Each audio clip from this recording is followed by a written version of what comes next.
En Mateo 24, en los versículos 37 al 39, Jesús cuenta cómo los días en los que vivió Noé serían un reflejo del fin de los tiempos.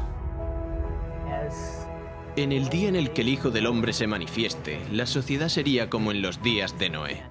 Se cuenta cómo llevaban a cabo sus actividades diarias, se casaban, se daban en matrimonio, comían, bebían y no prestaban atención.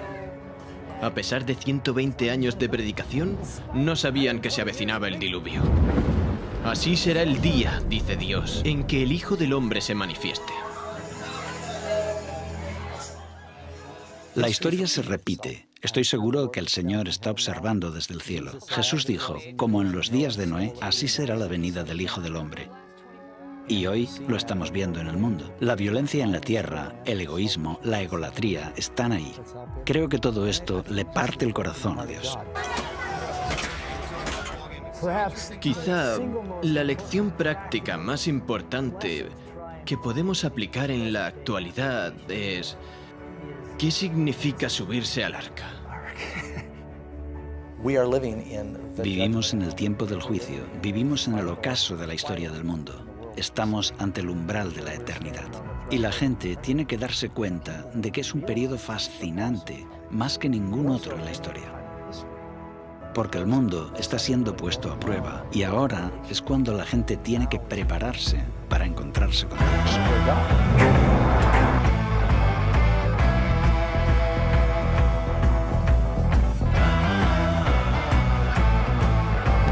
Lo que ocurrió antes del diluvio volverá a suceder justo antes de la segunda venida de Cristo. Aquellos que no tienen una perspectiva, que no estudian el mensaje de las Escrituras, seguirán con su vida como hasta ahora y no verán venir el final. Soy Jeff Range, director de Lamech Ministries. Lo que ahora vas a presenciar no se parece a nada de lo que hayas visto antes. No solo vamos a investigar la historia del diluvio, también buscaremos las raíces de la evolución y cómo ha influido en la sociedad occidental. Y lo más importante, veremos cómo la historia de Noé ayuda a explicar las páginas de la profecía bíblica. Esta es la historia de Noé y el diluvio. Nunca antes la habías visto.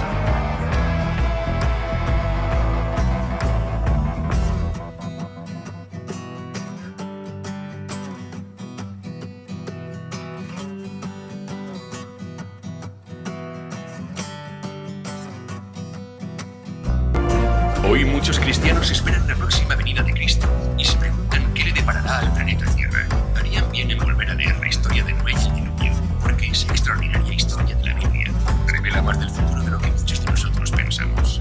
De hecho, las pruebas están por todas partes.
Dios es amor. Su naturaleza, su ley es amor. Siempre lo ha sido y siempre lo será. Cada parte de la creación, desde el más pequeño de los insectos que flotan bajo un rayo de sol hasta las vastas galaxias en el lejano espacio exterior, todo es la expresión de su amor inescrutable.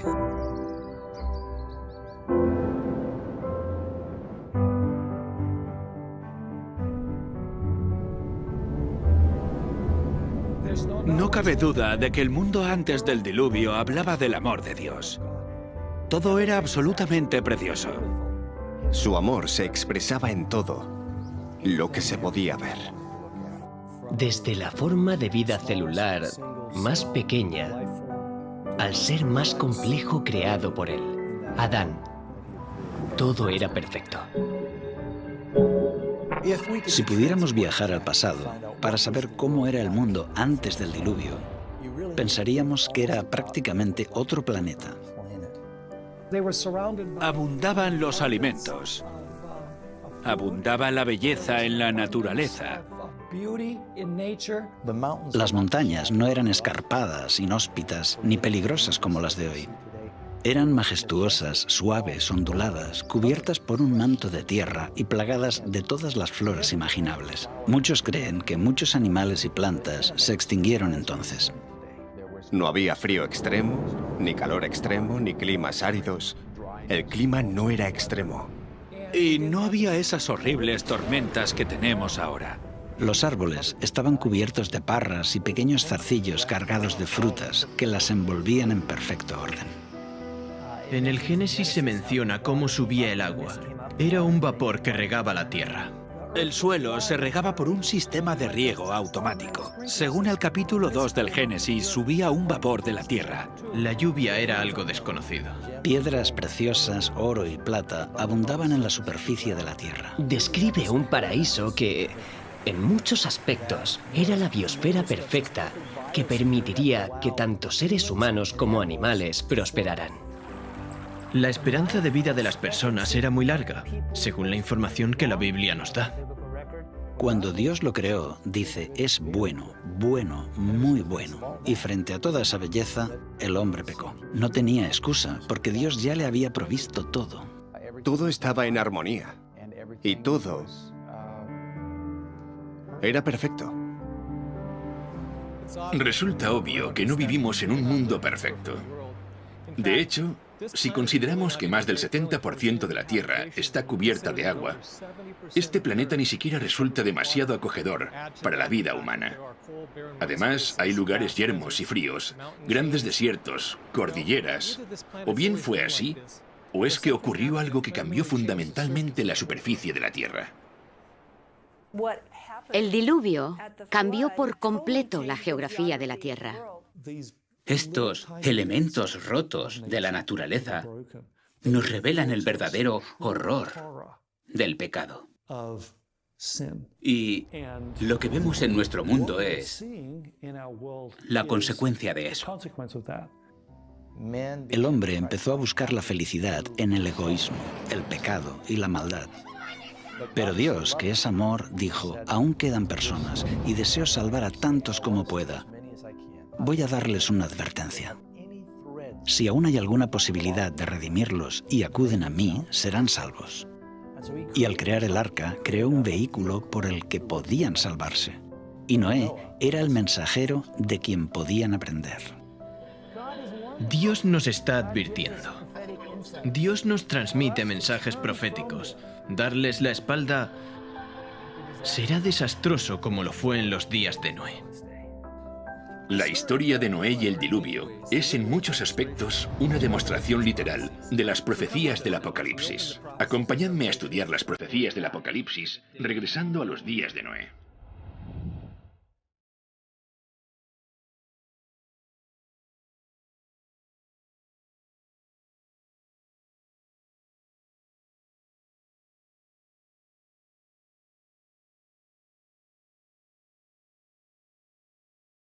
En los días de Noé había signos de decadencia, pero la tierra era aún rica y hermosa gracias a la providencia divina. Las colinas estaban pobladas con árboles majestuosos que sostenían las parras cargadas de frutas. Vastas llanuras revestidas de verdor y del dulce aroma de miles de flores.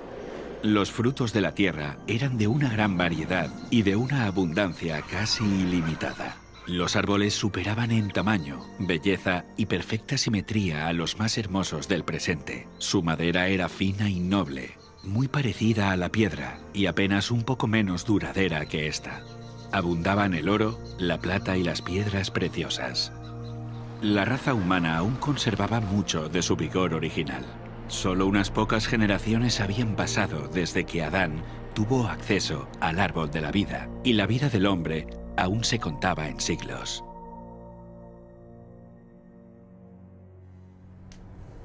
Si aquel pueblo longevo se hubiera dedicado al servicio de Dios, con su capacidad de hacer planes y ejecutarlos, habrían hecho del nombre de su creador un motivo de alabanza en la tierra y habrían cumplido el motivo por el cual Él les dio la vida. Pero no lo hizo.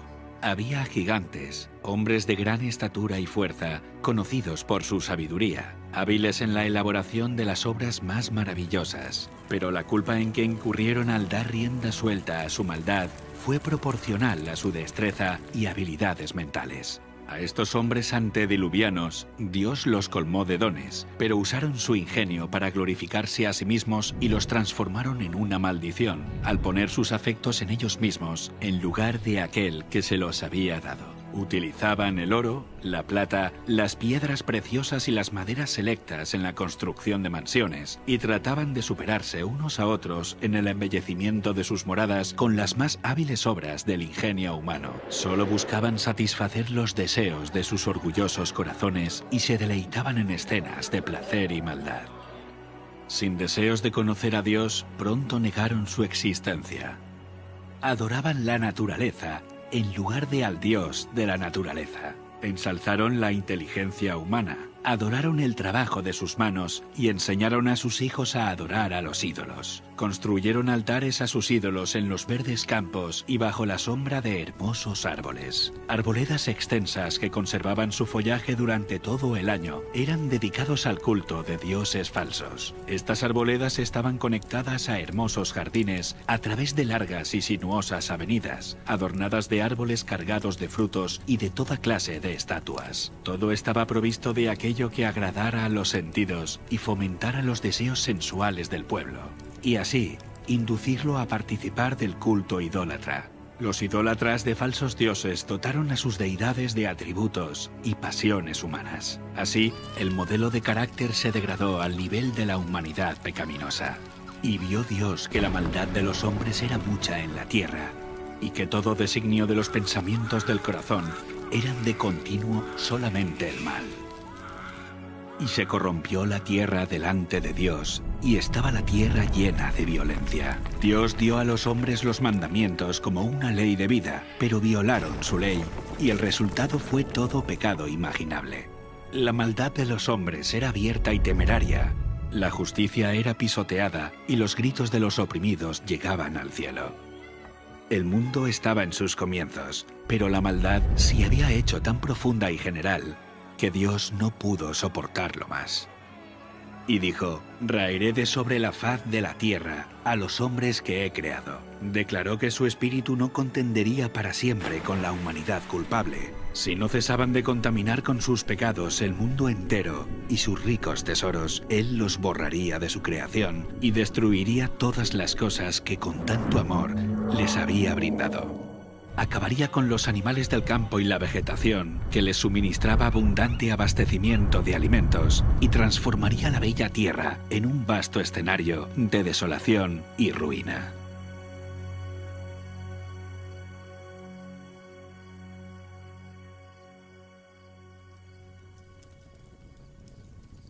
«120 años antes del diluvio, el Señor contó su propósito a Noé por medio de un ángel y le ordenó construir un arca. Mientras la construía, Noé tenía que predicar que Dios iba a traer sobre la tierra un diluvio para destruir a los impíos. Aquellos que creyeran el mensaje y se preparasen para este acontecimiento, arrepintiéndose y reformándose, obtendrían el perdón y serían salvos. Dios dio a Noé las dimensiones exactas del arca e instrucciones explícitas acerca de todos los detalles para su construcción. La sabiduría humana no habría podido idear una construcción de semejante resistencia y durabilidad. Dios fue el diseñador y Noé el maestro constructor. Tenía 3 pisos de altura y una puerta en uno de los lados. La luz entraba por la parte superior y las distintas secciones estaban dispuestas de forma que todas estaban iluminadas. El material que se empleó en la construcción del arca fue el ciprés o madera de gofer, que resistiría al deterioro durante cientos de años. La construcción de esta inmensa estructura fue un proceso lento y laborioso. El arca por sí misma no hubiera podido resistir la tormenta que se avecinaba sobre la tierra. Solo Dios podía proteger a sus siervos de las aguas tempestuosas.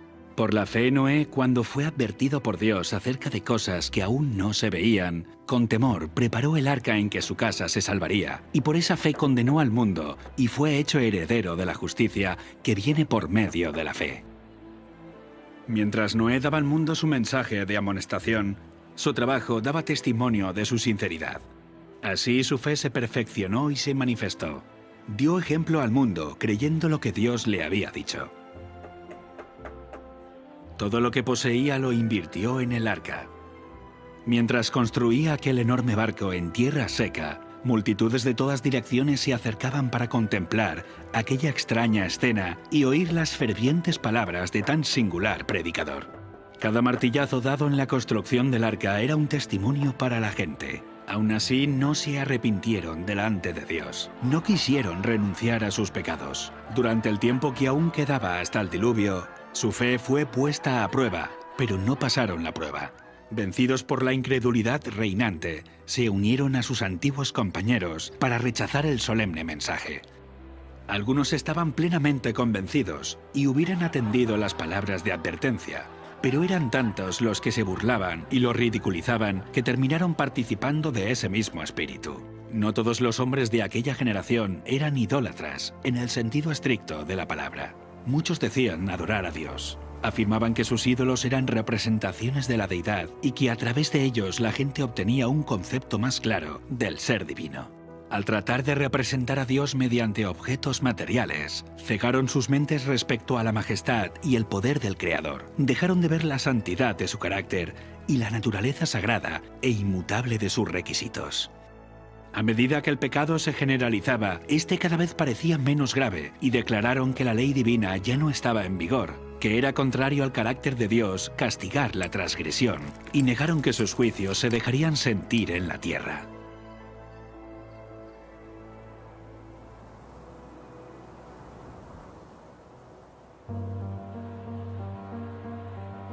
Si aquella generación hubiese cumplido la ley divina, los hombres habrían reconocido la voz de Dios en la advertencia de su siervo.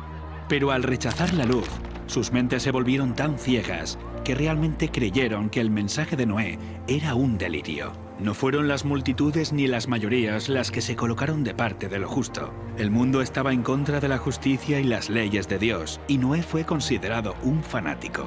El mundo se reía de la locura del iluso anciano.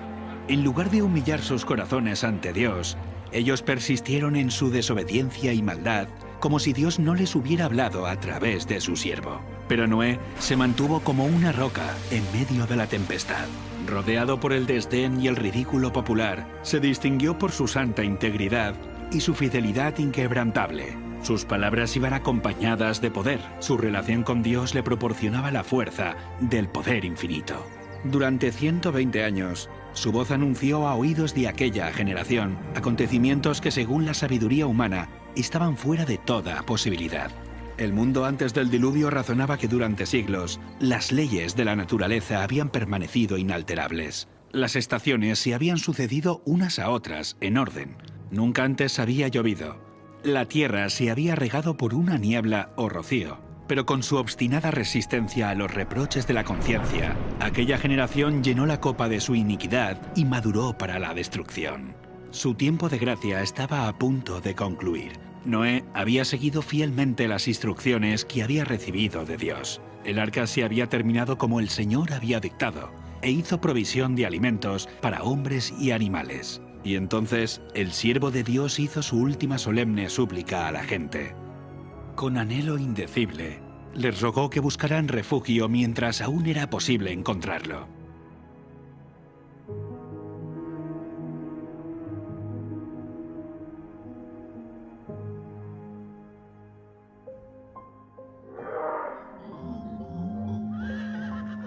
Animales de todo tipo, desde los más feroces hasta los más mansos, se veían venir desde las montañas y los bosques y dirigirse tranquilamente hacia el arca.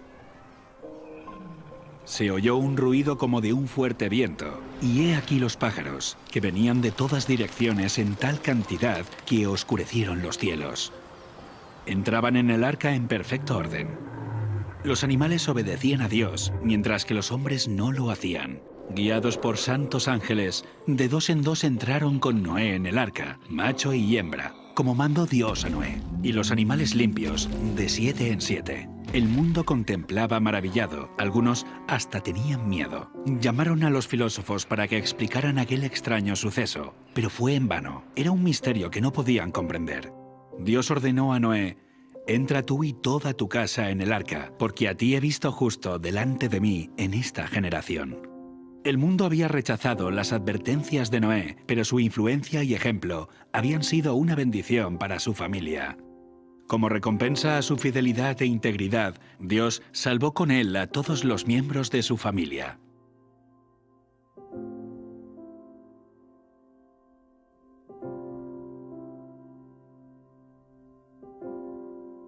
La misericordia dejó de suplicar a la raza culpable.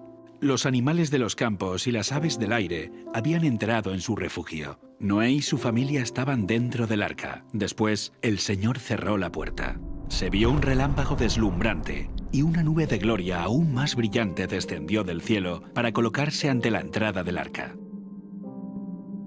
La puerta maciza que no podían cerrar los que estaban dentro fue puesta lentamente en su sitio por manos invisibles. Noé quedó adentro y los que habían desechado la misericordia de Dios quedaron fuera. El sello del cielo fue puesto sobre la puerta.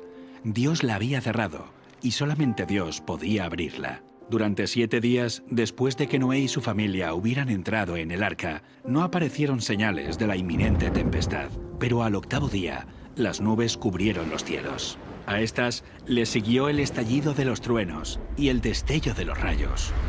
Pronto empezaron a caer grandes gotas de lluvia. El mundo nunca había presenciado nada parecido y el miedo asaltó el corazón de los hombres.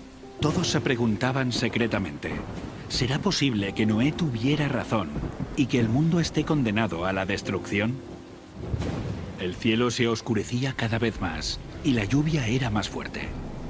Las bestias vagaban completamente aterrorizadas y sus aullidos discordantes parecían lamentar su propio destino y la suerte del hombre. Aquel día fueron rotas todas las fuentes del gran abismo y las cataratas de los cielos fueron abiertas.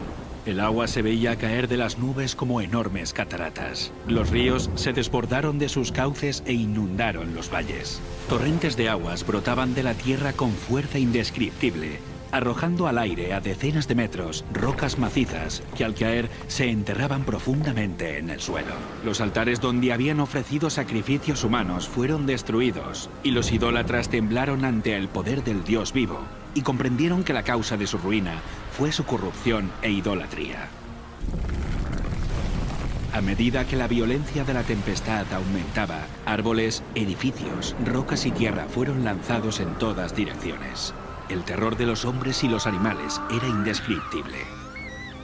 Por encima del rugido de la tempestad podían escucharse los lamentos de un pueblo que había despreciado la autoridad de Dios. Muchos estaban frenéticos por el miedo y estiraban sus brazos hacia el arca, implorando que se les permitiera entrar. Pero sus súplicas fueron en vano. Se habían convencido que había un Dios en los cielos que lo gobierna todo. Algunos, en su desesperación, intentaron romper el arca para entrar en ella, pero la firme estructura resistió todos los embates. Otros se sujetaron al arca hasta que las embravecidas aguas los tiraron o se cayeron por la colisión con rocas y árboles. Todas las fibras de la maciza arca temblaban cuando era golpeada por los vientos inmisericordes, y una ola la arrojaba a la otra. Los rugidos de los animales que estaban dentro del arca expresaban su miedo y dolor. Pero en medio de los revueltos elementos, el arca continuaba flotando con toda seguridad. Otras personas se ataron juntamente con sus hijos en los lomos de poderosos animales, sabiendo que estos eran tenaces para conservar la vida y subirían a las cumbres más altas para escapar del agua que se iba elevando. Otros se ataron a elevados árboles en la cumbre de las colinas o las montañas. Sitio tras sitio que prometía seguridad era abandonado.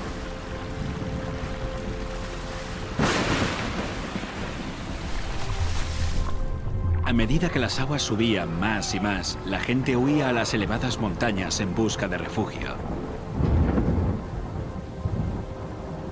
En muchos lugares, hombres y animales luchaban por el mismo sitio, hasta que ambos eran barridos por la furia del agua. Desde las cimas más altas, los hombres contemplaban un enorme océano sin costas. Las solemnes advertencias del siervo de Dios ya no eran objeto de ridículo y mofa. ¿Cuánto habrían deseado los pecadores condenados recuperar la oportunidad que habían dejado escapar? ¿Cómo rogaban que se les concediera una hora más de gracia, otra manifestación de misericordia, otra invitación de los labios de Noé? Pero ya no escucharían más la dulce voz de la misericordia. El amor, no menor que la justicia, exigía que los juicios de Dios pusieran fin al pecado. Las aguas vengadoras barrieron el último refugio, y los que habían despreciado a Dios murieron en las oscuras profundidades. Por la palabra de Dios, el mundo de entonces pareció anegado en agua. Pero los cielos y la tierra que existen ahora están reservados por la misma palabra, guardados para el fuego en el día del juicio y de la perdición de los hombres impíos. Otra tormenta está por venir, y el pecado y los pecadores serán destruidos. Dios es amor. Aún así hay un límite de tiempo para soportar la maldad. Vimos que Dios envió una inundación de agua para limpiar la maldad de aquella época. Pero nos queda una pregunta. ¿Podría haber habido una catástrofe mundial sin que hubiera dejado evidencias de que realmente ocurrió? El diluvio universal es más que una historia en un libro. Está escrita en la tierra. Y estas evidencias físicas permanecen como testigos y son un aviso para nosotros. Comencemos investigando el juicio.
Una de las características únicas y más hermosas del Gran Cañón son los estratos sedimentarios de diferentes colores que están en las paredes del cañón a lo largo de kilómetros. Estos niveles están formados por roca caliza y arenisca, que es lo que genera ese arco iris en las rocas. Es una de las cosas que hace que el Gran Cañón nos parezca tan bonito cuando lo contemplamos. Pero estos estratos no son únicos del Gran Cañón, aunque nos dan una gran pista acerca de cómo se formó. Los estratos rocosos que vemos en la Tierra por todas partes, por lo general están en capas. Casi todas las rocas sedimentarias están depositadas por el agua. Vemos que los estratos de roca están formados por turbiditas. Los materiales de arrastre, junto con la sucesión de catástrofes, provocarían una acción turbidítica y el depósito de estos sedimentos. El agua trae lodo o arena o materiales más duros, los lleva y los deposita en un estrato. Así es como se forman las típicas rocas que vemos en la columna estratigráfica. Hay diferentes tipos de sedimentos que terminan formando estratos de rocas, cada uno con un aspecto muy diferente entre sí, uno encima del otro. Pero la cuestión es, ¿cuánto tiempo pasó desde la formación de uno de estos estratos hasta el siguiente? La tendencia general es creer que a lo largo de millones de años, el océano avanzó sobre el continente, depositó una capa de sedimentos y luego se retiró, dejando el suelo seco otra vez. En este periodo seco, que habría durado decenas de millones de años, este sedimento habría sido expuesto a los elementos del clima y la erosión. Si la capa no se cubre lo suficientemente rápido, suceden muchas cosas. Las plantas crecen, las raíces la atraviesan, los animales quedan enterrados, las corrientes de agua abren canales y galerías. No se mantiene intacta. Decenas de millones de años de acción atmosférica y erosión generarían una gran cantidad de irregularidades entre estos dos estratos, como por ejemplo colinas y valles, pero no es lo que vemos. Hay poca variación entre estos niveles. Son muy planas. Y el tiempo que debe pasar entre un estrato y otro, supuestamente, podría ser de 10 millones de años, de 15 millones, hasta de 150 millones de años, como se puede ver en cierto lugar del Gran Cañón, en los depósitos del Gran Cañón. Habría mucha erosión.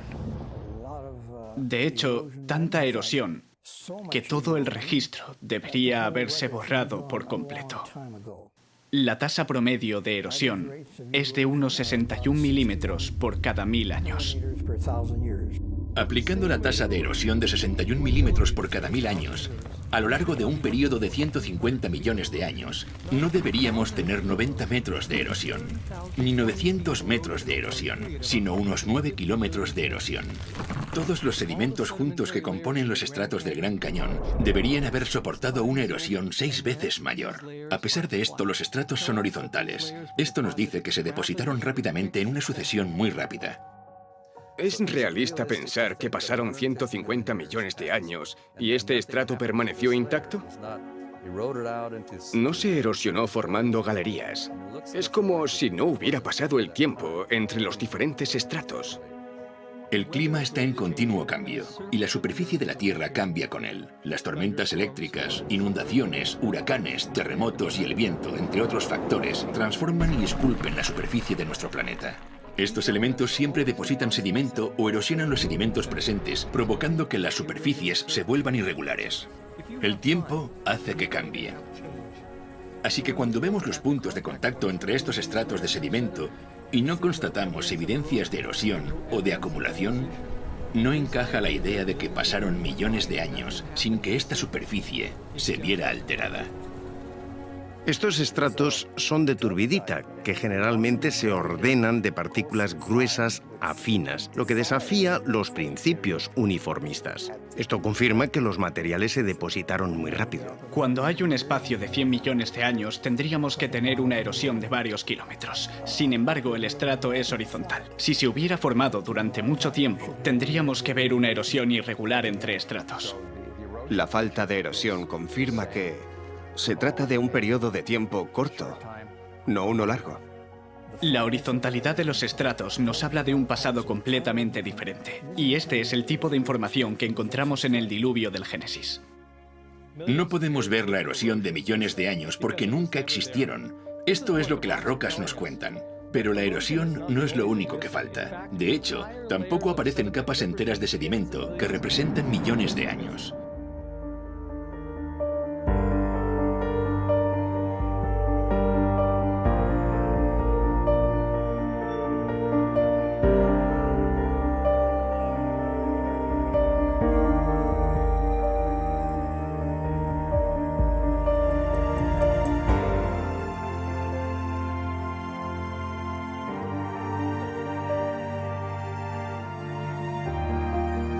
Aquí en el Gran Cañón puedes ver que detrás de mí está esta roca que es ligeramente rojiza. Es arenisca coconino. Está justo encima de esta más oscura de aquí que se llama ermitaño pérmico. Aquí falta un estrato de sedimento entre la arenisca coconino y el estrato ermitaño pérmico, llamada la formación Schnebly Hill. Aquí podemos ver la arenisca coconino con color más tenue y por debajo de esta se encuentra la formación de Schnebly Hill, que faltaba en el Gran Cañón. Debajo de la formación Schnebly Hill está el ermitaño pérmico, aunque más oscurecida, por la vegetación del valle. Esta es la formación Schnebly Hill. Son más de 240 metros de roca, que corresponderían a 6 millones de años. Y el problema que tiene la ciencia es que no puede quitar ese estrato de piedra, porque en la mente del geólogo moderno, cada estrato está asociado a un periodo de tiempo. Eliminar un estrato de roca significa que tenemos que quitar ese periodo de tiempo. La solución para ello sería, que los niveles inferiores se formaron. Los que faltan deberían estar ahí porque el tiempo ha transcurrido igual. Pero justo en esa zona la erosión ha debido hacer desaparecer toda la capa hasta el estrato anterior sin que hayan quedado huellas. El siguiente estrato se habría depositado encima. El problema con eso es que el contacto es totalmente horizontal con la lámina de un vidrio sobre otra, sin que hayan quedado evidencias de esos patrones de erosión que mostrarían una degradación o desgaste profundos. No tenemos ninguno de estos escenarios. ¿Por qué las grandes eras geológicas son un desafío? Porque no hay evidencias de erosión. La formación de Snebly Hill no se encuentra entre estos dos estratos y no hay ninguna evidencia de erosión. Esto nos dice que apenas pasó tiempo entre la formación de estos estratos y que se depositaron rápidamente en un evento catastrófico. Por esta razón, no encontramos la formación de Snebly Hill entre estos estratos del Gran Cañón, y volvemos a constatar esto mismo a tan solo 144 kilómetros de aquí. El Gran Cañón es un ejemplo geológico fantástico de catastrofismo y desafía a las teorías modernas que tratan de explicar estas incoherencias. Aquí tenemos piedra caliza de Redwall, que descansa sobre la roca caliza de Moab. Entre estos dos niveles deberíamos ver la formación Temple Butte, que representa hasta 155 millones de años. En lugar de eso, no hay nada. No hay evidencia de los casi 10 kilómetros de erosión que esperaríamos ver durante este largo periodo de tiempo. No hay evidencias de erosión ni de la acumulación, solo un contacto en horizontal. Pero no puede haber un área con una superficie plana de 30 o 40, 50.000 kilómetros cuadrados y que se mantenga así durante 100 millones de años. Después de todo, 1 millón de años es tiempo suficiente como para erosionar 6 o 7 veces toda Norteamérica de su nivel actual hasta su base, hasta el nivel del agua. Aquí el contacto entre la roca caliza de Redwall y la roca caliza de Moab es horizontal, lo que demuestra que pasó poco o ningún espacio de tiempo entre ambos estratos. Los 150 millones de años que faltan entre estos dos estratos no se corresponden con la columna estratigráfica. Por esta razón, los servicios del parque han colocado una señal que confirma esta inconsistencia. Hemos visto solo unos pocos ejemplos de estas incoherencias, y en ninguna de ellas hubo ni erosión ni acumulación durante los supuestos periodos de millones de años. Este es un problema serio para los evolucionistas, pero no es nada en comparación con la llamada Gran Discordancia, un vacío de tiempo de más de 1000 millones de años. Y adivina qué, el contacto entre estos dos estratos es plano, igual que los otros estratos. Es interesante que cuando descendemos al nivel del río Colorado, encontramos lo que se llama el período precámbrico. El material volcánico que se encuentra ahí es bastante duro y está muy mezclado. Por encima de este encontramos sedimentos del Cámbrico, que están depositados sobre este. Estos están mucho más organizados. Es un estrato encima del otro. Soy plenamente consciente de la gran discordancia, del Gran Cañón, entre el Precámbrico y el Cámbrico. No pasa inadvertida. Está presente todo el tiempo. La Gran Discordancia del Gran Cañón son 1200 millones de años que faltan entre el nivel del Precámbrico y el Cámbrico. Durante este tiempo deberíamos observar 72 kilómetros de erosión irregular. Esto es tiempo suficiente como para erosionar los 40 kilómetros de la corteza terrestre 2 veces. Pero el nivel cámbrico yace horizontal sobre el nivel precámbrico. Y de nuevo el punto de contacto entre ambos es horizontal, lo que nos dice que la acumulación de estos estratos no es el resultado de 1200 millones de años de erosión, sino la evidencia empírica de una catástrofe ocasionada por una amplia superficie de agua en un periodo de tiempo muy corto. En el nivel cámbrico, las cosas cambian de repente. La mayoría de las divisiones o filos de animales aparecen de pronto en el nivel cámbrico.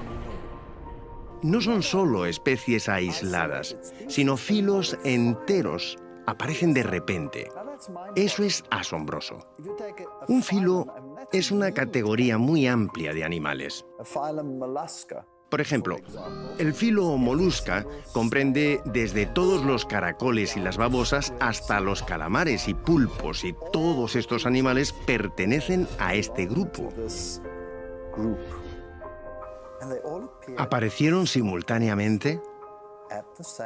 ¿Al mismo tiempo? Esto no deja mucho margen para los lentos procesos evolutivos. Aquí hay un problema grave para la evolución. Los evolucionistas son conscientes de ello y lo llaman la explosión cámbrica.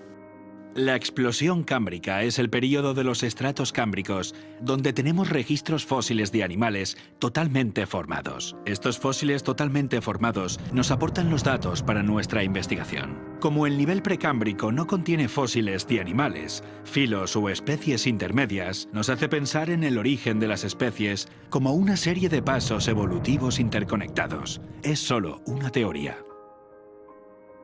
¿Qué nos muestra? ¿Son pruebas de la evolución? Difícilmente. Son pruebas de la creación. Este nivel precámbrico llamado roca basal solo contiene fósiles de organismos unicelulares y algunas criaturas de cuerpo blando como gusanos y medusas. Esto encaja con el registro bíblico porque antes del diluvio no había patrones de clima severos o grandes catástrofes que enterraran o fosilizaran animales más grandes.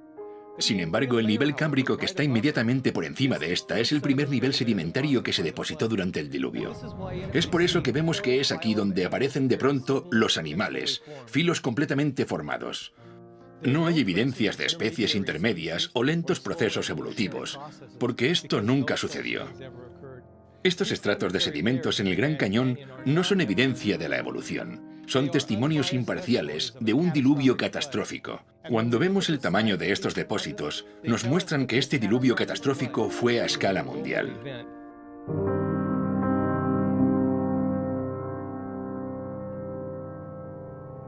El Gran Cañón está ahí, y en los márgenes se pueden ver los estratos. Pero todos esos estratos de cientos de kilómetros que van hasta Arizona, Utah y Wyoming y Montana hasta Canadá son los mismos estratos. La arenisca Tapiz, que se encuentra en el fondo del Gran Cañón, fue la primera capa que depositó el diluvio. Va desde México, pasa por toda América del Norte, hasta Groenlandia. La formación Morrison cubre 643.000 kilómetros cuadrados, desde Nuevo México hasta Canadá, y la arenisca de San Pedro cubre aproximadamente 800.000 kilómetros cuadrados. Cuando pensé en cómo estos estratos estaban dispuestos, todos están en horizontal. No hay interrupciones entre ellos. No es solo que los estratos se asentaron rápido, sino que entre uno y otro no hubo millones de años de erosión. La ausencia de la erosión entre los estratos sedimentarios en el Gran Cañón muestra que se depositaron rápidamente a consecuencia de una catástrofe. Pero además, el hecho de que estos estratos se extiendan cientos de kilómetros atravesando varios estados hasta Canadá muestra que la magnitud de la catástrofe fue mucho mayor de lo que el mundo haya experimentado en la actualidad.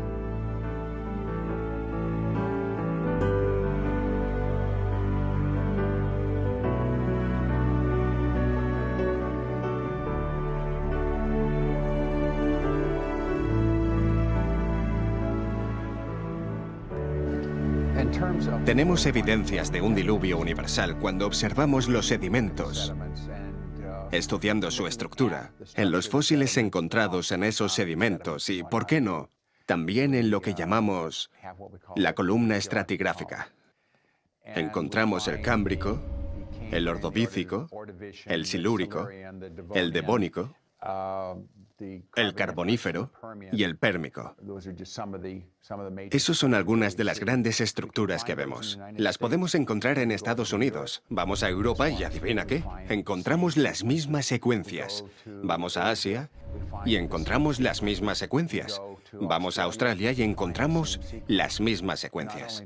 No solo encontramos las mismas secuencias en la estructura y en el contenido, también en el contenido fósil. Para mí, esto demuestra que algo tuvo que pasar en todo el mundo. Si no fuese de forma simultánea, estuvo muy cerca de serlo, para que se depositaran estos sedimentos y todas las estructuras sedimentarias. Intento centrarme en las cosas que se han registrado y nos han ayudado a darnos cuenta del aspecto universal del diluvio. Por ejemplo, lo que llamamos las calizas de Creta del Cretácico y que se encuentran en todo el mundo. La capa de Creta se deposita bajo el agua. Se forma a partir de los esqueletos de carbonato de calcio de foraminíferos, que son organismos marinos. Y hay grandes cantidades de estos organismos.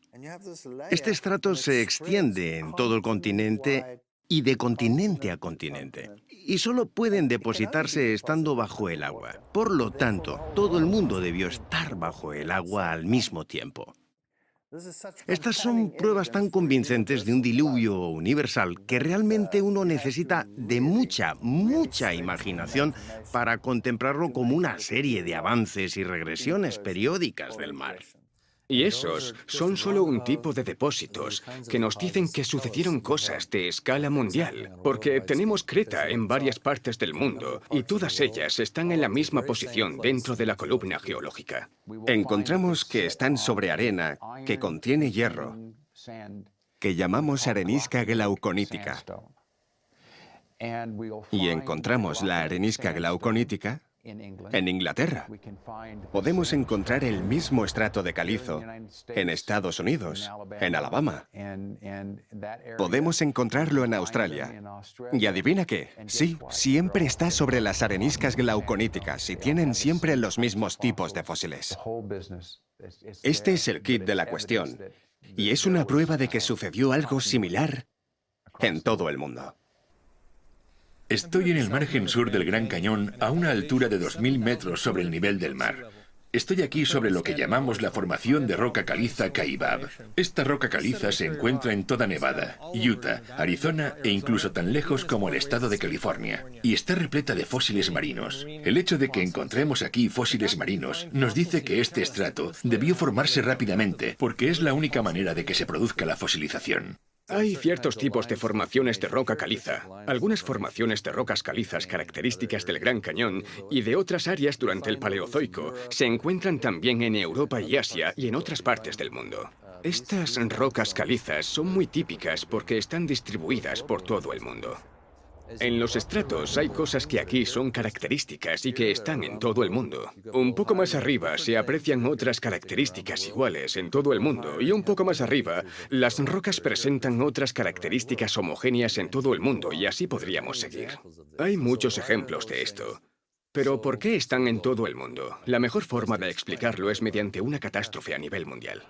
La extensa distribución de caliza de Creta y otras capas sedimentarias se corresponde con lo que se esperaría ver en una catástrofe mundial.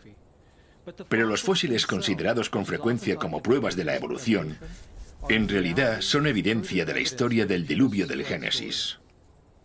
Encontrar los mismos fósiles en las mismas capas, en todo el mundo, es otro punto destacado que da consistencia al relato de un diluvio universal, un fenómeno mundial. Y cuando vemos los registros fósiles, encontramos fósiles más pequeños, menos complejos en el fondo. Y conforme subimos por la columna estratigráfica, encontramos una complejidad cada vez mayor. Y esto ha llevado a muchas personas a creer en una progresión evolutiva en el registro fósil que iría de lo simple a lo complejo. De hecho, no sucede así.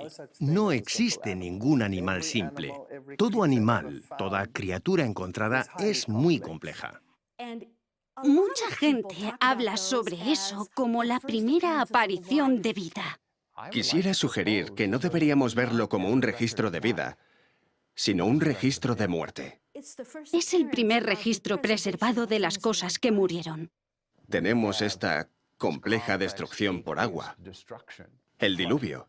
Y conforme estos sedimentos se están depositando, también se depositan y quedan atrapadas las formas de vida conforme van muriendo. De más sencillos a más complejos a más complejos. Es obvio que si cubres un medio con turbidita, los seres que viven en el fondo quedarán enterrados en el fondo. Los que nadan en un nivel superior quedarán enterrados en un nivel más alto. y los que están en la parte superior los encontraremos arriba. Eso es exactamente lo que vemos. Encontramos que los peces están fosilizados en su posición de nado, algunas veces con comida en su boca. Es una muerte instantánea. Los fósiles solo se forman cuando se entierran con rapidez. Para tener un entierro rápido se necesita una catástrofe, una avalancha de barro provocada por lluvias intensas o por un diluvio. El hecho de que haya tantos fósiles en todo el mundo o en los mismos estratos demuestra un entierro rápido a escala mundial. Otra pista que señala que esto fue el resultado de un diluvio universal es el hecho de que estos animales fueron arrastrados a los llamados cementerios fósiles por corrientes muy fuertes. Cementerios fósiles.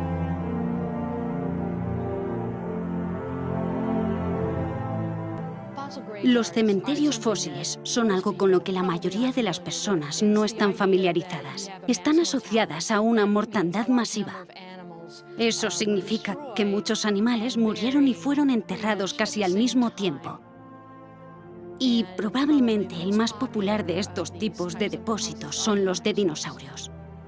Pero hay zonas de concentración que siempre me han hecho pensar. Tenemos que entender cómo se comportan los sedimentos. Tal vez se trataba de zonas bajas y esos animales fueron arrastrados y depositados en una depresión, de manera que las aguas que movían estos cuerpos los concentraron ahí. Encontramos este tipo de cosas en todo el mundo. Por ejemplo, hay estratos en el centro de Utah con braquiópodos. Los braquiópodos son como las almejas. Hay, quién sabe, millones de estos organismos formando estos estratos. Eso es un cementerio fósil, una cantidad de fósiles desmesurada. En este momento estoy trabajando en un yacimiento óseo en Wyoming, donde tenemos restos de 10.000 dinosaurios o más. Esto verdaderamente nos habla de una catástrofe. No se forman yacimientos óseos sin que haya una catástrofe. Al menos en nuestro yacimiento encontramos que los huesos no están como esperaríamos que estuvieran si un grupo de animales hubiera muerto en un periodo de tiempo muy amplio. En lugar de eso, los huesos están desarticulados y organizados según su tamaño. Hay huesos grandes al fondo y huesos pequeños arriba. Y la única manera de que esto pase es que toda esta gran cantidad de restos fueran transportados como si una corriente los arrastrara hacia las aguas más profundas y los huesos se clasificaran conforme se iban moviendo. Por ejemplo, la cuenca Karoo es enorme y los dinosaurios y las criaturas están orientados según la dirección de la corriente del agua. El pensamiento moderno diría que estos animales debieron depositarse en cuencas de ríos y después se esparcieron prácticamente por todo el continente. Eso sería un río gigante. No es algo que suceda hoy en día. Habría que imaginarse un mundo completamente diferente en el pasado. Hay tantas cosas que apuntan hacia un diluvio universal.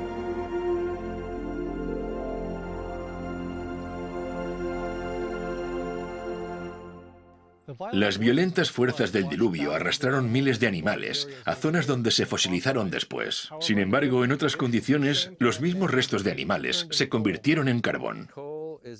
El carbón aparece por una gran cantidad de plantas que se depositaron todas juntas y se compactaron y cambiaron su estructura química en carbón. Los depósitos de carbón pueden ser muy extensos, pueden ser pequeños, aunque un solo depósito puede llegar hasta 300 metros de espesor.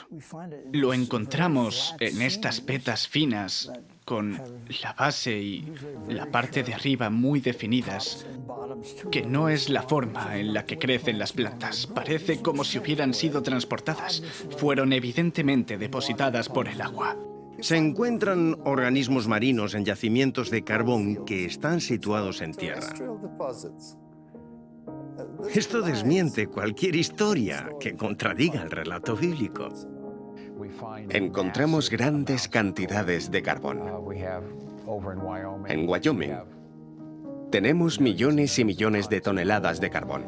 En Australia tenemos millones y millones de toneladas de carbón. En Europa tenemos, también en Pensilvania, y estos son solo algunos ejemplos.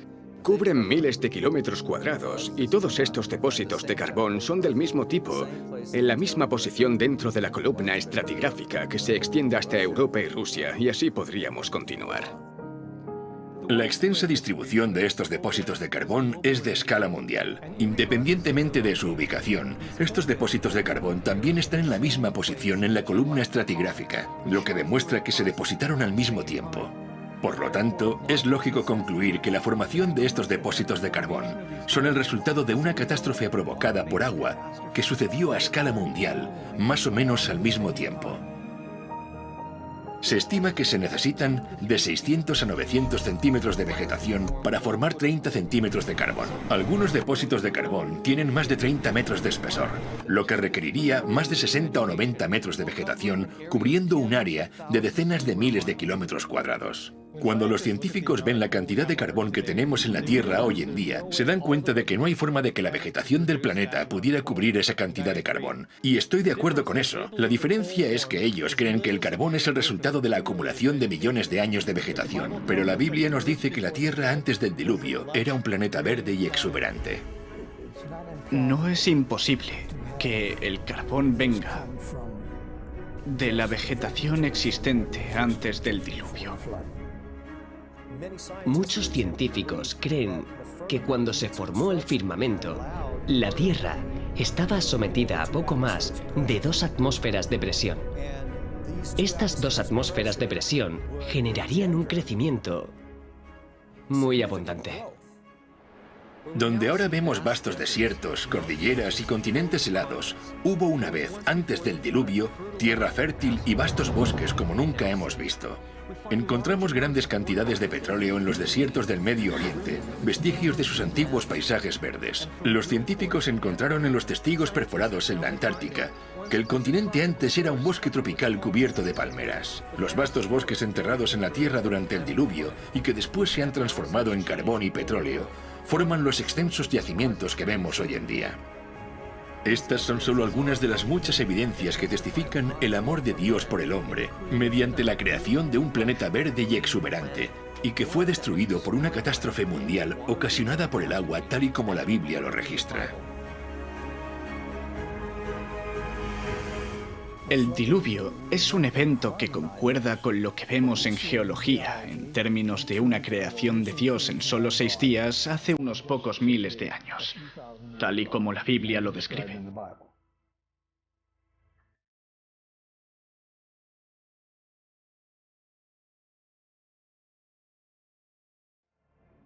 Hay tantas evidencias que no es posible investigarlas todas en tan poco tiempo, pero mirando a gran escala todo el panorama, vemos que la Tierra nos habla por sí misma.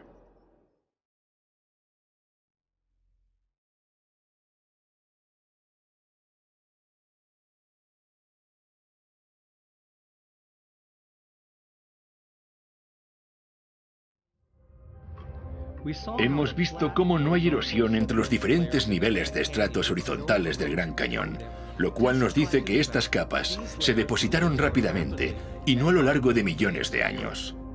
Hemos visto que la magnitud de esta catástrofe tuvo que ser al menos tan grande como el tamaño de algunos de estos estratos que formó, y que incluso se extiende a otros continentes, lo que confirma su impacto mundial.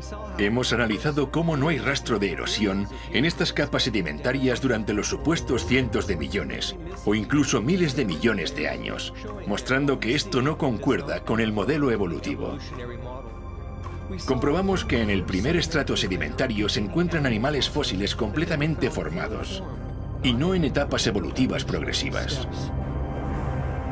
Hemos visto cómo la existencia de fósiles en estas capas son la evidencia de que fueron rápidamente enterrados, ya que algunos fósiles de peces se encuentran con comida en su boca y en posición de nado. Encontramos que los grandes cementerios fósiles son una sólida prueba de que miles de animales muertos, peces, mamíferos e incluso aves, fueron arrastrados juntos y depositados en depresiones donde quedaron cubiertos y fosilizados. Hemos visto cómo los depósitos enormes de carbón y petróleo que ahora encontramos solo pudieron formarse por la compactación de la vegetación existente de una tierra verde y exuberante que fue destruida y enterrada. Vimos cómo el estrato de creta del Cretácico, formado por el diluvio, cubre todos los continentes tal y como cabría esperar en una catástrofe mundial. Cuando miramos estas pruebas en perspectiva, ¿qué vemos? La propia Tierra nos dice que una vez fue diezmada por una catástrofe mundial provocada por el agua.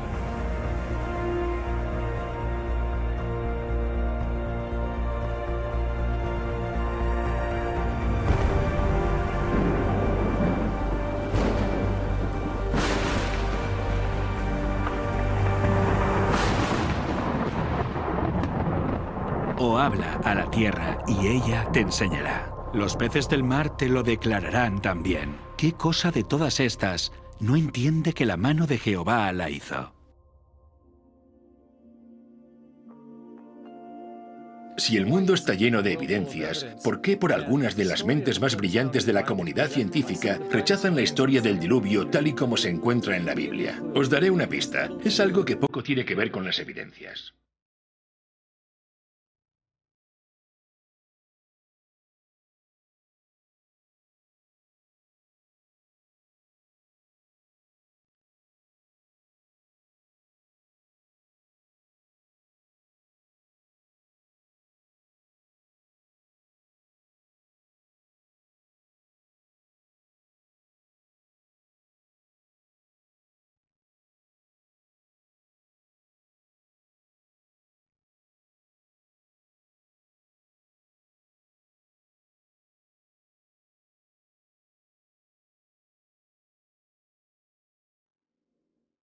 La Biblia nos da una explicación de la historia.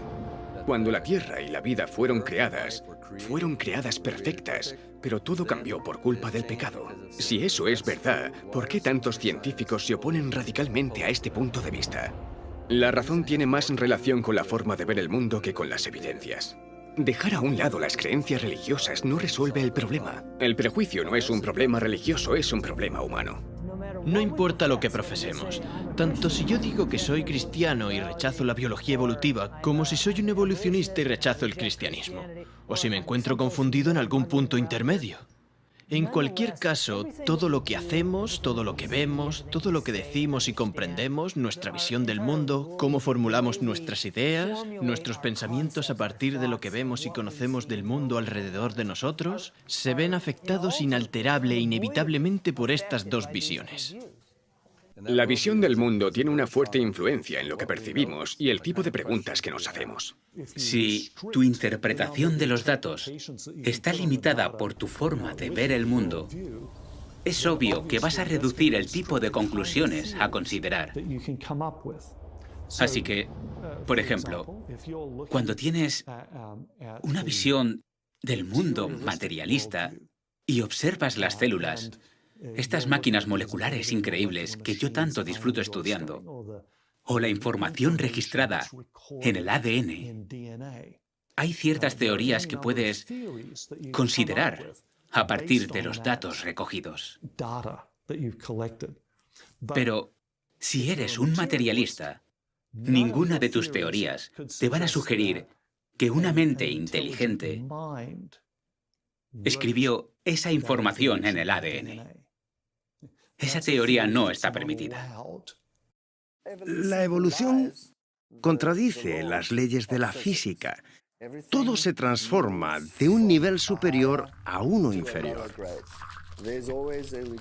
Siempre hay una regresión, nunca sucede al revés. Es la ley de la termodinámica, y la vida desafía la ley de la termodinámica. Así que tenemos una teoría que básicamente viola cada una de las leyes de la física y aún así es una de las teorías más reconocidas e incluso está protegida por la legislación. Es increíble. La ciencia se define como una exploración sistemática que construye y organiza el conocimiento en forma de explicaciones comprobables y predicciones sobre el universo. El problema que tiene la evolución es que sus explicaciones no se pueden comprobar. La evolución necesita que algo que no está vivo pueda por sí mismo crear algo vivo. Este misterioso suceso no se ha observado en ningún lugar de la naturaleza ni en un laboratorio y por lo tanto no sigue el método científico, así que no puede establecerse como un hecho científico. Toda la vida se compone de ADN, una forma muy compleja de organizar la información. La razón por la que los procesos naturales no pueden ni nunca producirán vida es porque los procesos naturales no generan ni organizan información. La organización requiere de inteligencia. Donde vemos evidencia de organización, vemos evidencia de Dios. Por lo tanto, la revelación más suprema que el estudio de la ciencia y del mundo natural puede otorgarle a la humanidad es el descubrimiento de lo sobrenatural. A pesar de esto, el prejuicio del orgullo humano y el empeño del hombre por mantener una visión del mundo sin Dios influye en nuestros tribunales e instituciones educativas que hasta la fecha ordenan por ley que se enseñe la evolución como un hecho infalible. La gente me pregunta, ¿por qué la ciencia parece estar cada vez más segura de mantener una explicación evolucionista sobre el origen de la vida? ¿Es porque tenemos más datos? No, en realidad no es eso. Es porque esa visión del mundo nos da confianza, nos atrae cada vez más, y pienso que en parte se debe a las batallas políticas sobre lo que tiene que enseñarse en las escuelas públicas. Cuando dicen que tienes que enseñar eso, entonces básicamente lo que están diciendo, en mi opinión personal, es que todos los profesores tienen que mentir, porque tienen que proclamar esa teoría que es una hipótesis de la ciencia moderna. Cuando hay otras teorías que explican mejor lo que vemos y que están excluidas. Si expusieran a los estudiantes ambas teorías para que pudieran compararlas y elegir, sería justo. Pero la forma en la que se está haciendo ahora está fuera de toda lógica. En los libros de texto no se habla de Dios, ni en los libros de texto científicos, ni en los artículos científicos. Dios no aparece. Pero, ¿y si Dios existe? Así no hay forma de encontrar la verdad. De esa forma, la visión del mundo limita las cosas. Una de las cosas que realmente aprecio de la visión bíblica del mundo y que adoptan los cristianos es que es liberadora. No podemos decir que toda la realidad es solamente lo que podemos ver físicamente. No hay nada que nos diga que esa es la única realidad. Prefiero un enfoque más amplio. Incluyamos a Dios dentro de las posibilidades y volvamos a mirar las evidencias científicas. Las evidencias científicas apuntan a Dios. Cuando alguien dice, bueno, no me voy a involucrar con la religión o con la Biblia porque no es ciencia, creo que está siendo innecesariamente limitado y elimina la posibilidad de investigar algo que puede ser real.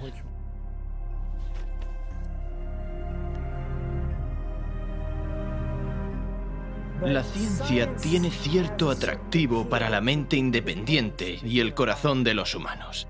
La ciencia es el reino de lo humano.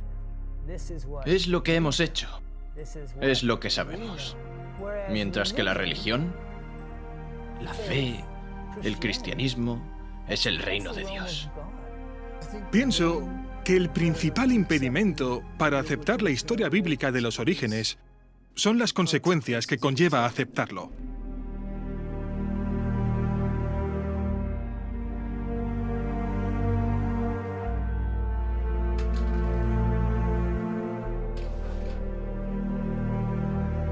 El problema de poner a Dios dentro del debate es que inevitablemente nos recuerda la cuestión de la responsabilidad moral. Decir que hay moralidad en el paradigma evolutivo es engañarse a uno mismo. No puedes creer en un ser supremo y otros seres inferiores sin que esa relación tenga que definirse de alguna manera. Intuitivamente, reconocemos que esa es la ley moral. Es posible que no nos sintamos bien cuando somos examinados bajo esa luz. Así que para escapar del concepto de juicio, para escapar de la responsabilidad moral, hay una tendencia natural a querer olvidar al Creador. En consecuencia, cosas como la historia del diluvio, las pruebas que aún son visibles en la Tierra, son cosas para las que, a veces subconscientemente, nos gusta encontrar una explicación alternativa. Nos sentimos cómodos escapando de la idea de responsabilidad moral.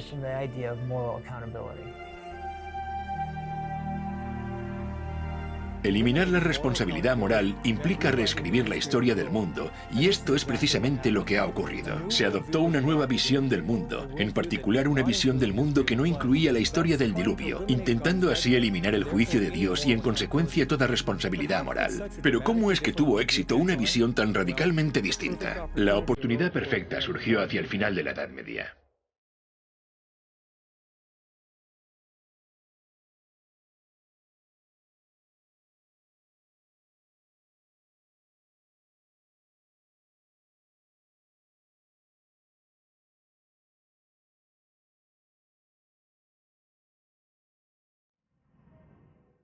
Cuando miramos la cultura popular de nuestros días, la historia del diluvio no es algo que generalmente se acepte como literal. Así que es muy fácil decir que nadie cree en eso. Bueno, eso nos lleva a preguntarnos, ¿qué pasó con los últimos miles de años? Y la respuesta es, todo el mundo cree en eso. De hecho, la historia del diluvio universal se ha escrito en todas las épocas, en las culturas de todo el mundo. Todas las culturas tienen la historia de un diluvio. Todas enseñan lecciones sobre esta historia. En cada cultura las lecciones son diferentes, pero lo creían. ¿Por qué no lo creemos ahora? A veces los estudiantes me preguntan cómo la ciencia llegó a tener el punto de vista que tiene ahora, que niega los milagros y tiene una fuerte reticencia a creer en la creación. Para comprender eso tenemos que ir a la historia. Nuestra sociedad ha estado sometida bajo toda una estructura de pensamiento intelectual fabricada y dirigida a desacreditar la historia del diluvio, la historia del mundo y la historia de la creación.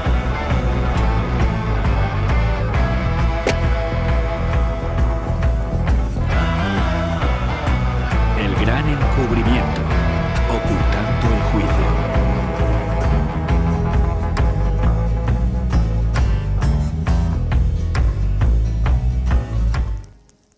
Toda la superficie de la Tierra ha cambiado a consecuencia de una catástrofe provocada por el agua. Y estas evidencias tan abrumadoras no pueden borrarse ni eliminarse. Así que en las mentes de los que rechazan la historia del diluvio, necesitan reinterpretarse. Y así es como pasó.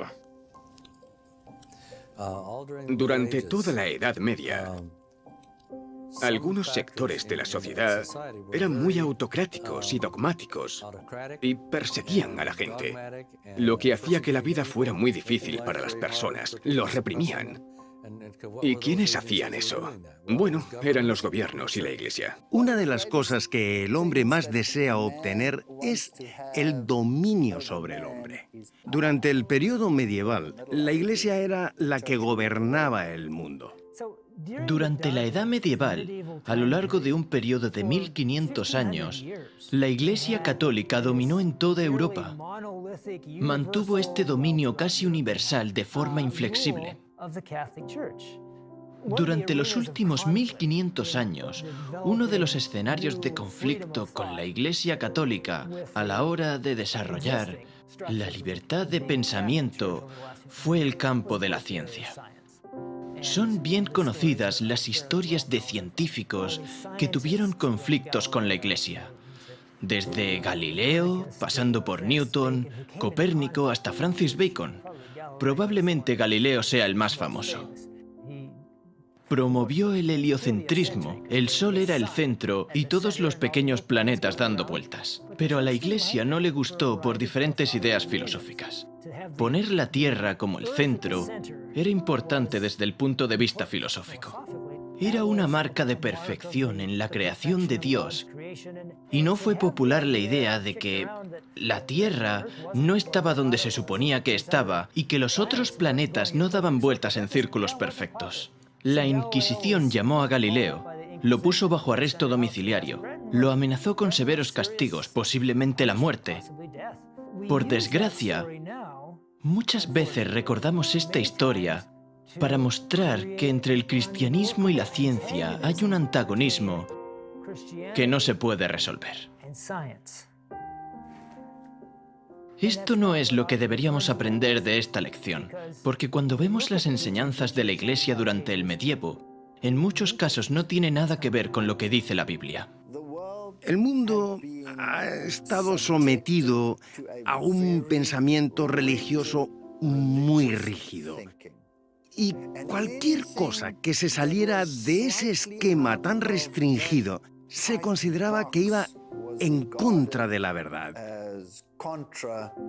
En contra de Dios, contra la Biblia, y debía ser eliminado por la fuerza mediante la acción de la Inquisición y con la pena de muerte. Finalmente, se llegó a un punto en el que la gente estaba cansada de eso. Estaban hartos de eso. La Iglesia perdía credibilidad por culpa de eso, por la manera en la que trataban a la gente. Los gobiernos, la gente estaba harta de cómo los gobiernos los habían tratado, y esto hizo que los eruditos comenzaran a desvincularse de la autoridad y de estas instituciones autocráticas. Se veía a Dios como un Dios vengativo, que acechaba en el bosque esperando a que el transgresor hiciera algo mal. Y los reyes gobernaban no con amor, sino con codicia. Controlaban no por amor, sino a través del miedo. Y esto incluía a la Iglesia. Al ver que este poder abusivo había prevalecido en Europa, rechazaron rotundamente a la Iglesia Católica. Y claro, según su forma de pensar, esto significaba que habían rechazado definitivamente el cristianismo. Eso hizo que la sociedad se volviera más atea. Y la mentalidad del hombre es, bueno, ¿cuál era esta fuerza que me restringía? La fuerza que restringe cualquier expansión de la mente es Dios. Así que deshagámonos de Él, deshagámonos de Dios para que podamos crecer intelectualmente. Eso es lo que sucedió en la Revolución Francesa. En lugar de someter a las masas a sus dogmas en sumisión ciega, el trabajo de Roma dio como resultado convertirlos en infieles y revolucionarios. Consideraron que su avaricia y crueldad eran fruto de la Biblia y no aceptarían nada de eso. Roma había malinterpretado el carácter de Dios y ahora los hombres rechazaban a la Biblia y a su autor. Esto automáticamente desencadenó en la Revolución Francesa y la total anulación del poder de la Iglesia que se había mantenido sobre la gente por más de 1000 años. En la Asamblea Nacional de Francia, la turba revolucionaria declaró que solo se rendiría culto a la razón. Presentaron a una mujer hermosa adornada con un manto azul y la proclamaron la diosa de la razón. Encumbraron a la diosa de la razón. La razón tomó el lugar de la fe en Dios. Llevaron a esta mujer en carruaje a Notre Dame, destruyeron la iglesia y predicaron semanalmente el ateísmo. Los franceses respondieron a los siglos de opresión y persecución que habían sufrido por parte de la Iglesia Católica, estableciendo una nueva forma de gobierno. En lugar de una nación con una visión cristiana del mundo, aunque distorsionada y dominada por la Iglesia Católica, a la sociedad se le inculcó una visión ateísta del mundo, desprovista de cualquier influencia cristiana, y a esto se le llamó la Ilustración. No querían tener nada que ver con Dios. Veían a Dios como un tirano. Se forzaba a la gente a creer. Así que quitemos ahora a Dios de la ecuación. Y eso ocurrió en la Revolución Francesa. Pasamos de un punto donde Dios era el centro a hacer que todo se basara en la razón. El ateísmo surgió en Francia con mucha fuerza. Mira lo que pasó en Francia. Se quemaba la Biblia, se destruía. Y a esto lo llamaron la era de la Ilustración.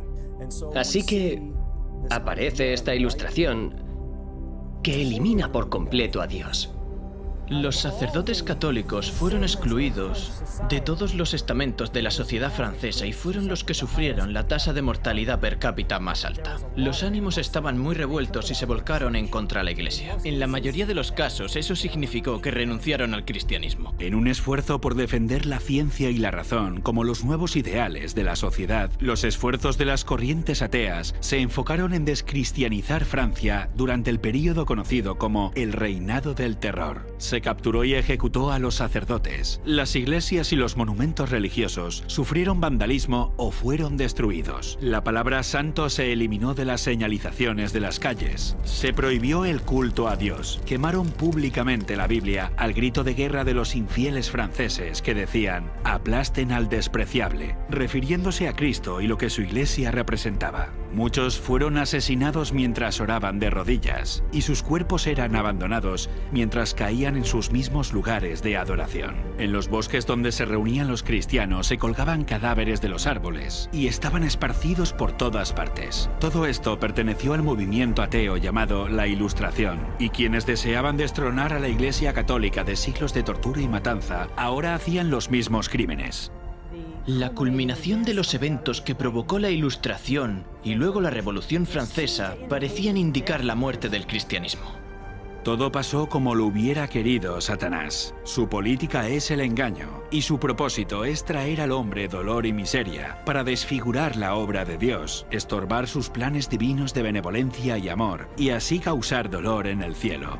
De esta forma, mediante las artes del engaño, lleva al hombre a culpar a Dios como si toda esta miseria fuera resultado de los planes del Creador. Cuando el pueblo descubrió que el romanismo era un engaño, optó por hacerle creer que todas las religiones eran engañosas y la Biblia una fábula. Parecía como si el papado fuese a morir. La sociedad era libre de considerar una alternativa diferente, digámoslo así. Esta era de la Ilustración, este libre pensamiento, fue en realidad el inicio de lo que llamamos la ciencia moderna. Este movimiento no dependía de ninguna autoridad. Esto sucedió en el periodo que llamamos la Ilustración. Ya no tienes nada que te ate. Puedes explorar. Puedes empezar a observar. Y puedes empezar a usar la razón humana. De hecho, la gente comenzaba a desconfiar de los gobiernos y de la Iglesia. Querían pensar por sí mismos y lograr mayor libertad para el hombre. Y esta libertad se reorientó en muchas direcciones que incluyen romper con la idea de que Dios existe. De no ser por la Revolución Francesa y la idea de que Dios no está involucrado en el proceso y la razón sustituye a Dios, el pensamiento evolucionista no habría encontrado un suelo fértil donde crecer. En la nueva generación de científicos que estudian la Tierra, los más notables son Lyell y Darwin. Surgieron en el siglo XIX. Charles Lyell fue un geólogo que introdujo por primera vez el concepto de que había grandes periodos de tiempo en el desarrollo de las características geológicas y después escribió la obra Principios de Geología. Este punto de vista geológico que Lyell expone en su libro se conoce como uniformismo. El uniformismo establece que los procesos que se han desarrollado y que han ocurrido en el pasado son semejantes a los que tenemos ahora.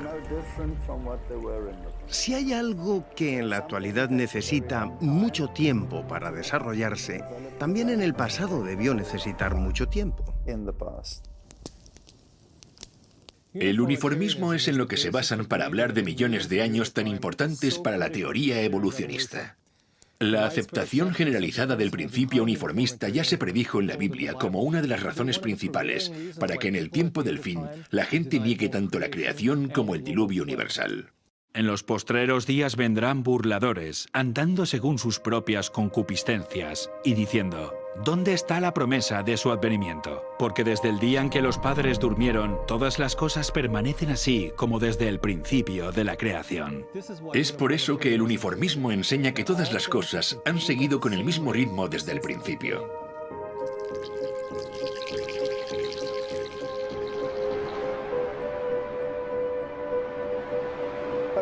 Pero ¿y si hay una catástrofe? Si hay una gran tormenta y todo el material que el uniformismo dijo que desaparecía lentamente, desaparece así de rápido. Y eso es lo que vemos.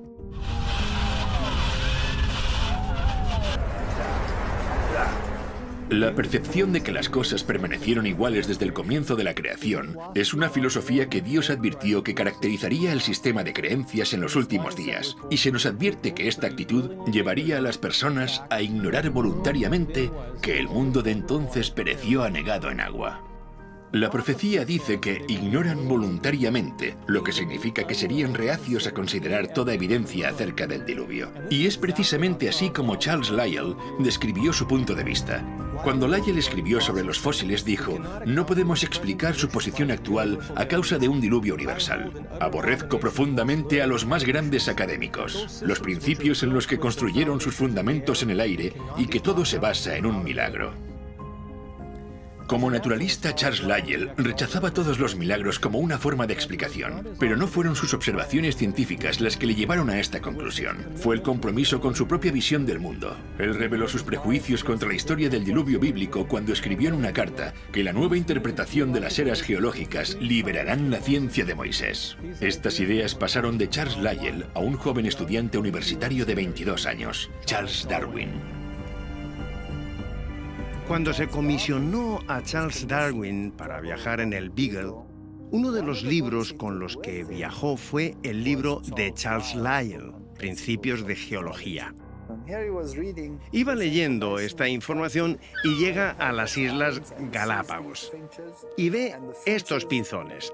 Y estos pinzones eran tan variados que entonces se le ocurre que obviamente estos pinzones han tenido que evolucionar de una sola pareja que llegó a las islas y todas las variedades evolucionaron a partir de ese momento. Y resulta que los planteamientos geológicos encajan con esto. Esto debió haber tomado su tiempo. Y las ideas de Lyell empiezan a calar. Entonces piensa, si esta variedad que veo aquí se desarrolló y cambió con el tiempo mediante la selección natural, entonces Dios no creó nada. Charles utilizó las ideas de Lyell sobre las grandes eras geológicas y las aplicó a la biología. De esta forma dio a la evolución algo de lo que antes carecía, un mecanismo científico con el cual operar. A Darwin se le ocurrió una nueva teoría, la de la selección natural, y fue un bombazo. Eso fue lo que le dio credibilidad. Ahora hemos encontrado un mecanismo que puede explicar este cambio a lo largo de grandes periodos de tiempo. Más adelante, Darwin se convirtió en un amigo cercano de Lyell y algunos dicen que fue la persona que más influyó en la vida de Darwin. Darwin opinó sobre la visión de Lyell acerca del diluvio y dijo: Lyell está convencido de que ha conseguido hacer temblar la fe en el diluvio con mucha más eficacia sin haber dicho palabra en contra de la Biblia que si lo hubiera hecho de otra forma. A mediados del siglo XIX, las cosas empezaron a cambiar. Hacia finales de ese mismo siglo, la comunidad científica empezó a excluir a Dios de sus interpretaciones. Ahora, Dios había sido expulsado del abanico de explicaciones de la comunidad científica. He aquí solamente esto he hallado, que Dios hizo al hombre recto, pero ellos buscaron muchas perversiones. La teoría de la evolución se ha convertido en el fundamento de nuestra sociedad en todo el mundo, y los resultados catastróficos de esta creencia pueden verse en todas partes, en la negación de la responsabilidad moral, en la negación de Dios y por lo tanto, en la negación del diluvio. Pero la evolución, más que ninguna otra creencia, ha llevado a la sociedad a un nivel de maldad como el que existía en los días de Noé. Y vio Jehová que la maldad de los hombres era mucha en la tierra, y que todo designio de los pensamientos del corazón de ellos eran de continuo solamente el mal. Crueles y malos, así es como Dios definió los pensamientos del hombre antes del diluvio. Esto se aplica aún más a nosotros cuando consideramos lo que la Biblia tiene que decir sobre los pensamientos de los malvados. El malo, por la altivez de su rostro, no busca a Dios. No hay Dios en ninguno de sus pensamientos. Cuando la Biblia dice que no hay lugar para Dios en sus pensamientos, lo que está diciendo es que Dios está totalmente ausente en su mente. En los días de Noé había mucha maldad en la tierra. Era una sociedad sin Dios que no le buscaba ni tampoco pensaba en él. Con esto en mente podemos ver el total cumplimiento de la profecía de Jesús, tal como sucedió en los días de Noé. Así será el día en que el Hijo del Hombre se manifieste.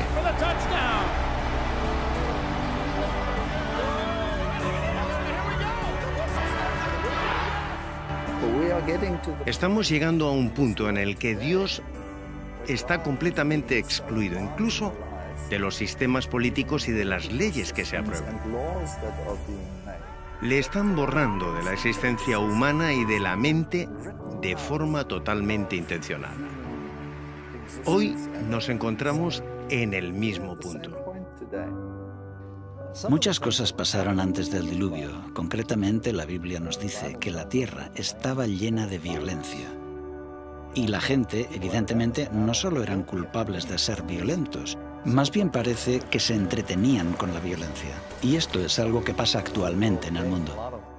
Muchas personas sofisticadas y agradables se sorprenderían con la idea de ser culpables de asesinato, pero no le dan mucha importancia a entretenerse viendo cómo otras personas cometen asesinatos. Pasa lo mismo con el adulterio. La gente dirá que no cometerían adulterio, pero se entretienen viéndolo y la Biblia habla sobre esto. No solo son los que lo hacen, sino también los que se complacen con los que lo practican. En la actualidad tenemos el concepto de que se puede hacer lo que a uno le dé la gana. La falta de respeto a la palabra de Dios comenzó a finales del siglo XVIII y a comienzos del siglo XIX. La evolución eliminó la conciencia de que Dios es nuestro creador, que tenemos un creador, que tenemos un Dios personal y que hay un juicio. Si crees en la evolución, es absurdo creer en un juicio. Pero si no creemos que en el pasado Dios provocó el diluvio, ¿por qué voy a creer que Él va a destruir el mundo con fuego? No tiene sentido. Así que si puedo hacer que niegues el diluvio, básicamente conseguiré que niegues la destrucción eterna del mundo tal y como lo conocemos. Mientras nuestra cultura globalizada se aleja de la idea de que hay unos principios morales absolutos y nuestra cultura evita adoptar un modelo moral, vemos cómo se incrementa el sufrimiento, el crimen y la miseria de forma proporcional hasta el punto de que ni siquiera se respeta la vida misma. Mientras las cosas siguen empeorando en nuestro mundo, se hace evidente por qué es necesario un juicio justo y por qué también fue necesario en los días de Noé. El mal se había fomentado hasta el punto que ya no hubo solución. Habría continuado a ese nivel para siempre, lo que habría supuesto un universo de miseria eterna. ¿Quién querría vivir en un universo como ese durante toda la eternidad? Si ves a los padres ante las tumbas de sus hijos y la agonía y el dolor que esto conlleva, debe haber un juicio. Y es por eso que Dios ha marcado un límite para evitar que la humanidad fuese sepultada sin que quedaran testigos del amor de Dios y del propósito original de la creación, el de vivir en paz, armonía y amor juntos con Dios. Fue entonces que Dios tuvo que intervenir para que no se perdiera la historia acerca del amor de Dios. Así que Dios tuvo que intervenir. Dios es amoroso, Dios es paciente, pero como le dijo Moisés, aunque es paciente y ofrece abundante perdón y misericordia, no tendrá por inocente al culpable. Hay un tiempo para el juicio. Y el Señor dijo, no contenderá mi espíritu con el hombre para siempre, porque ciertamente él es carne, mas serán sus días 120 años. El texto dice que hubo 120 años de avisos y súplicas. El juicio no vino así como así, aunque los que prefieren ignorar que Noé lo advirtió durante los 120 años que estuvo predicando, pueden pensar que sí lo hizo. El juicio siempre ha estado atenuado con la misericordia, pero la misericordia no impide el juicio. Llegará el momento cuando la lluvia caerá. Y Él destruyó el mundo con un diluvio. Y esta destrucción es la garantía de que vendrá otro juicio después de este. Y la Biblia dice que el siguiente juicio será por fuego. Y no vendrá en forma de diluvio de nuevo. Puede haber inundaciones intermitentes, pero el juicio final será por fuego. por lo cual el mundo de entonces pereció anegado en agua. Pero los cielos y la tierra que existen ahora están reservados por la misma palabra, guardados para el fuego en el día del juicio y de la perdición de los hombres impíos. En los días de Noé, el mundo fue bautizado por agua. Segunda de Pedro 3 dice que cuando el Señor regrese, será bautizado con fuego. Después de esto, Él hará un cielo nuevo y una tierra nueva. Podemos decir que después del bautismo por agua en los días de Noé, la tierra nació de nuevo. Pero Dios protegió a Noé y a su familia. En la segunda venida también habrá un bautismo de fuego y Dios protegerá a su pueblo. El mismo mensaje que tenemos en el libro de Génesis se predicará de nuevo en el tiempo del fin.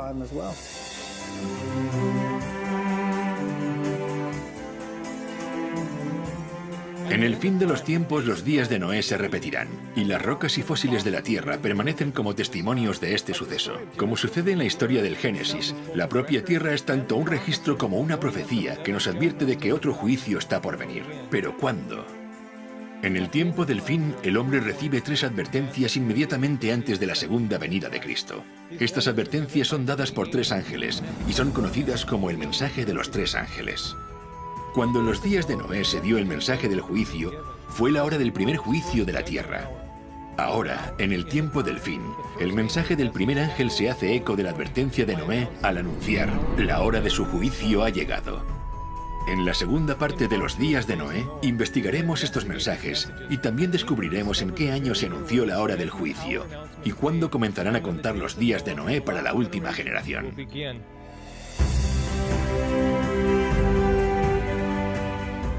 La historia del arca es prácticamente un paralelo al mensaje de los 3 ángeles. El mensaje de los 3 ángeles de Apocalipsis 14 son el último mensaje de Dios al mundo. Es un mensaje sobre el fin del tiempo y es un mensaje que prepara al mundo para la venida de Cristo. Noé siguió las instrucciones de Dios en la construcción del arca y veremos cómo este mensaje de los 3 ángeles apunta hacia una antigua estructura diseñada por Dios que revela las instrucciones que debería seguir el pueblo de Dios en preparación para su segunda venida en el tiempo del fin. El mensaje del primer ángel nos dirige hacia la verdad. El mensaje del segundo ángel nos muestra la falsificación. Y el mensaje del tercer ángel dice: elige. Y Noé exhortó a que la gente decidiera. Así que, decide. Haz tu elección. Pero debes saber que esta decisión es definitiva. La hora del juicio viene. Hace tiempo que la gente está siendo advertida, porque Dios ama al hombre y quiere salvarlo. Dios volverá a ver la maldad del hombre y dirá que los pensamientos de su corazón y su mente son de continuo solamente el mal, y Él traerá de nuevo el juicio. Este es un mensaje de advertencia, es un mensaje de amor, pero también es un mensaje que avisa de un juicio inminente.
Cuando conocí la verdad bíblica, también fue el momento de tomar una decisión.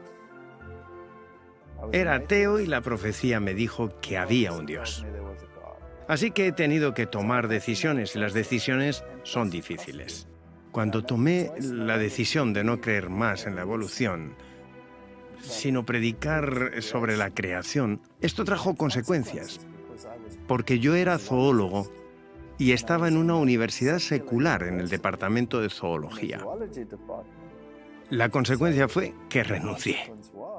No estaba dispuesto a transigir con aquello por lo que creo que era un beneficio económico.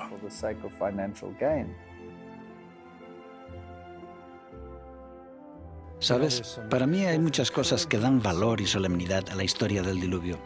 Una de ellas es que tú no puedes esperar a que el mensaje se haga popular.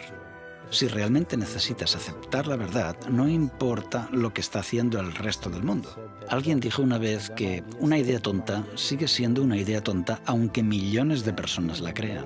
Y aunque Noé representaba a una minoría, ahora está claro que estaba en lo correcto. Y Dios cuida a las personas que siguen firmes aunque la verdad no sea popular.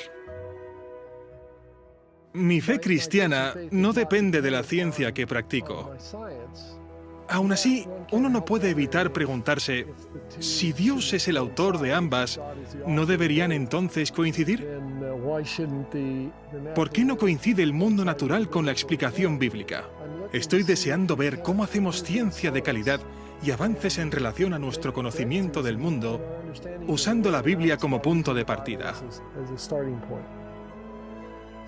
Esto me ha motivado y ciertamente ha hecho crecer mi confianza en la palabra de Dios.